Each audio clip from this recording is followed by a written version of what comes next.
इतिहास में लोकतंत्र का वर्तमान दिखा रहे हैं हम आपको। आज हम जिस जगह पर पहुंचे हैं वो क्षेत्र के हिसाब से मेवाड़ का हिस्सा है, जिले के हिसाब से भीलवाड़ा का हिस्सा था, आज शाहपुरा का हिस्सा है। ये जगह है बनेड़ा। लेकिन कैसा था यहाँ का राजघराना, कैसी थी उसकी नीतियां, कैसा था यहाँ का राजपाट और यहाँ के आम लोग किस तरीके से वर्तमान के लोकतंत्र को देखते हैं अपने उस इतिहास को देखते हुए।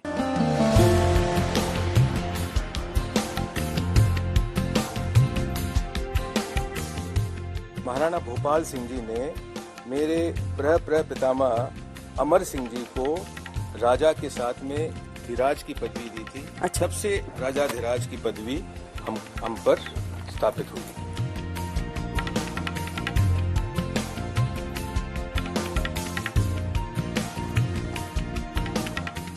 राजा धीराज तो अमर सिंह जी को मिला है, जो लास्ट चीफ थे उनको, पहले राजा का ही था। यहाँ 1910 में राजा धीराज अमर सिंह जी मेरे ग्रेट ग्रैंडफादर इन लॉ के टाइम में ही पर्दा उन्होंने हटवा दिया था।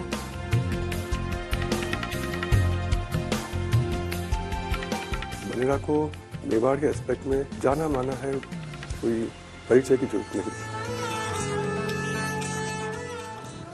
राजवंशों की यात्रा में हम उस जगह आ पहुंचे हैं जो ऐतिहासिक तौर पर मेवाड़ का ही हिस्सा था, पर स्वतंत्रता के बाद से राज्य की प्राथमिकताओं में पिछड़ता गया। जो राजा भी हुआ करते थे उन लोग का कैसा रहता था यहाँ पे? वो अच्छे थे, इज्जत करते थे? उनका तो अच्छा था, उनका तो अच्छा था, बिल्कुल बिल्कुल बढ़िया, बिल्कुल बढ़िया था। सरकारों ने वैसा काम नहीं किया। नहीं किया।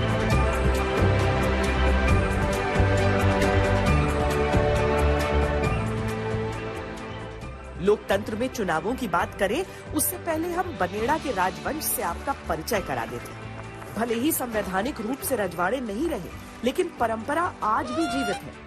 बनेड़ा के वर्तमान राजा धीराज गोपाल सिंह सिसोदिया से सबसे पहले उनके किले पर हमने मुलाकात की।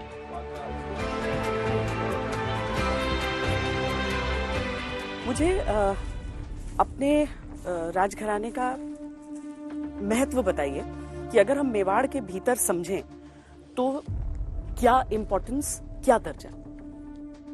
हम उदयपुर से ही निकले हुए हैं।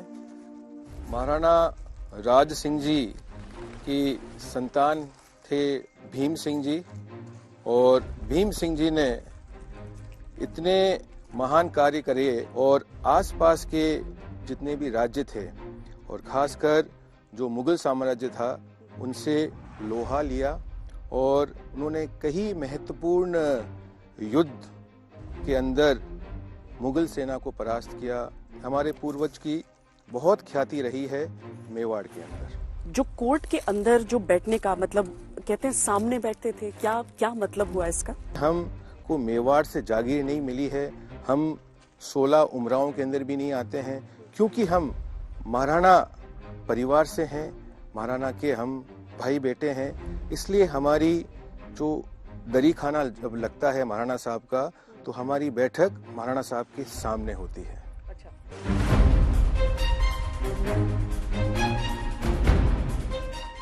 ये कभी अधीन नहीं आए अंग्रेजों के? मेवाड़ अंग्रेजों के भी अधीन नहीं आए। मेवाड़ एक संधि हुई थी, उस संधि के अधीन थे, एक ट्रीटी थी, लेकिन पूर्ण रूप से अंग्रेजों के अधीन मेवाड़ नहीं था। पर जब देश स्वतंत्र हुआ तो एक समय नहीं, एक वक्त नहीं लगा ये तय करने में कि हम क्या हैं। पूर्वजों ने जो आधार रखा था अपने स्वाभिमान का, उस स्वाभिमान की रक्षा करते हुए, क्योंकि पूरा भारत जो खंड खंड था वो अखंड भारत को बनाने के लिए सर्वप्रथम अगर कोई राजा ने अपने दस्तखत करे भारत में जुड़ने के लिए, वो थे हमारे महाराणा भोपाल सिंह जी।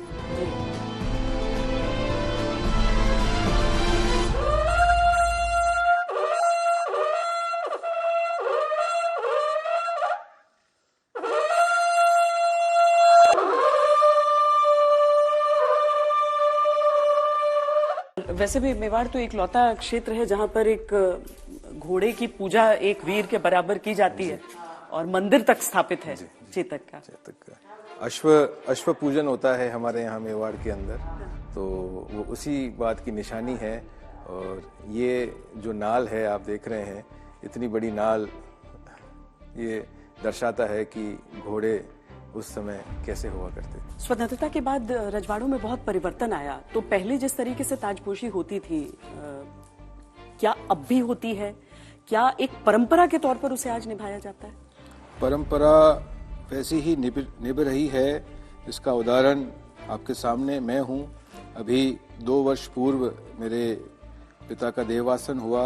उसके बाद में जो ही हमारी जो परंपराएं हैं वो लिखी गई है, उनके आधार पर ही जो दस्तूर होता है वो दस्तूर मेरा हुआ है। मैं यहाँ की सबसे बड़ी खासियत आपसे पूछूं, जो विरासत में सबको मिली यहाँ, तो क्या रही? ये लोग एकदम निर्डर, निर्भय, जी, डेयरिंग। अगर पुरानी आप बात करते हो तो त्याग तो अभी भी था और अभी भी है। जी, मतलब दूसरों के लिए, अपने खुद के लिए, अपने घर वालों के लिए त्याग करना, बलिदान देना, कि भाई कॉम्प्रोमाइज कर देना, अपने होते हुए भी, मतलब किसी को खुश रखने के लिए, घर में सुख शांति रखने के लिए त्याग, बलिदान देना, ये खासियत। यहाँ ऐसा नहीं है कि दलित लोग नीचे बैठते हैं, कि सब हमारे सामने बिठाते हैं कुर्सी पे। जी, ये ओबीसी ने, एससी ने, एसटी, ऐसा कुछ नहीं। मैं जब शादी करके आई 49 इयर्स हो गए, तब तो यहाँ किसी के पास जीप, कार कुछ नहीं था। अच्छा, सिर्फ हम लोगों के पास ही यहाँ थी। तो रात को कोई सीरियस केसेस होते थे, डिलीवरी केसेस होते थे, उनको भीलवाड़ा रेफर करते थे, तो कौन जाएगा रात को? ड्राइवर भी को बुलाओ करो, तो ये दोनों भाई, मेरे हस्बैंड और मेरे देवर, अच्छा, दोनों तय करते थे कि कौन जा रहा है। तो देवर होते थे तो वो कहते थे मैं जाऊंगा, वो नहीं होते थे तो ये रात को उठ के जाते थे। तो मतलब लोगों की आस्था जो है, लोगों का विश्वास, वो हमेशा रहा परिवार पर। वो हमेशा दिल से ही इन्होंने काम किया है, मेरे हस्बैंड ने जी। और ये भी ऐसे नहीं कि पार्टी वाले पैसे देंगे तो हम करेंगे, खुद के पैसे खर्च करके ये लोग काम करते हैं। दिग्विजय सिंह जी का रिश्ता यहाँ से क्या है? ये अमर सिंह जी के सिस्टर थे, इनके दादी। अच्छा, दिग्विजय जी के दादी, दिग्विजय सिंह जी के दादी। तो ये उनका ददिहाल हुआ, उनका दादी घर, उनके फादर का नैनीहाल, फादर का ननिहाल हुआ। अच्छा,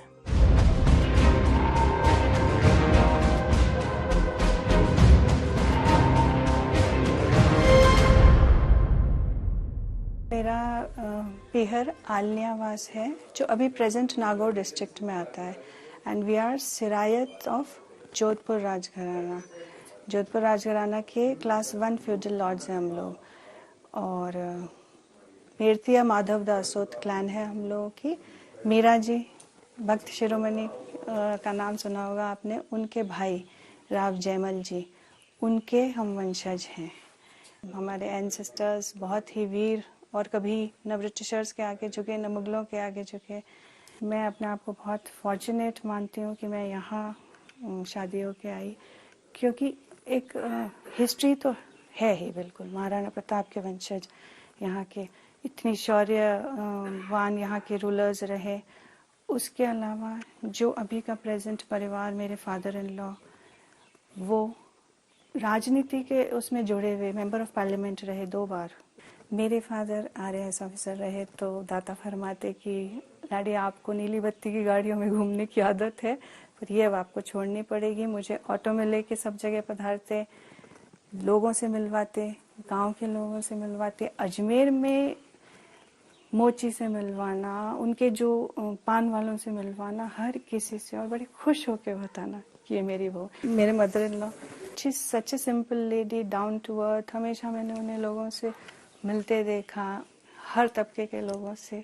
वही मैंने सीखा, वही मेरे बच्चों को सिखाने की कोशिश की, और ये प्रेम आज दिन तक गांव के लोग हमें दे रहे हैं, इन्हें दे रहे हैं, जहां ये जाते हैं।